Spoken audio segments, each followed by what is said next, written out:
Good morning, chaps. It's Deepak here again from Gobsmackers, a private tutoring company based in London. If you're looking for any kind of tuition or educational advice, feel free to get in touch. Contact details are below. And yes, I got the hand right this time.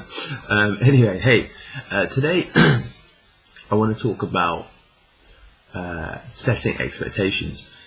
I've had an interesting quandary most recently with some tutors and clients, basically, in that client had a project they wanted the tutor to help them work through.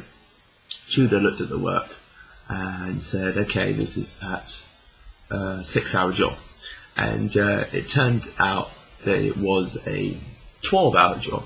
Now, of course, you agree rates and set expectations for everything basically up front, but that of course wasn't the case by the end, and it caused an issue between me, the client, as well as the tutor, and it didn't work out amazingly for anybody.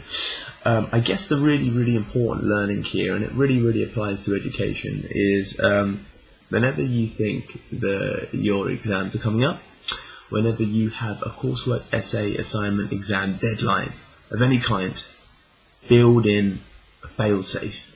Things always have a habit of taking longer than you think, and especially when it comes to learning new information or executing a certain piece of work, then there's a great difference between something, for example, they call it in a lot of small business, in big business as well, but the spreadsheet world versus the real world, and you can hypothesize and formulate, etc. and stuff like that, but you only find out how long it's really going to take in practice. So with that in mind, I really think you should build in fail-safes when setting expectations to others, just in case that there's any issues that arise. That way, that fail-safe can then be passed on. So going back to the context of education now, if you think that 2 weeks is enough to revise for your A-level finals, it isn't, but only you, of course, can decide that and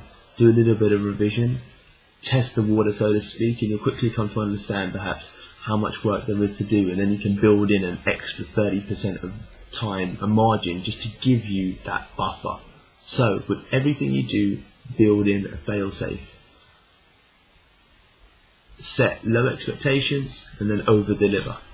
Right, that's my message for the day, guys.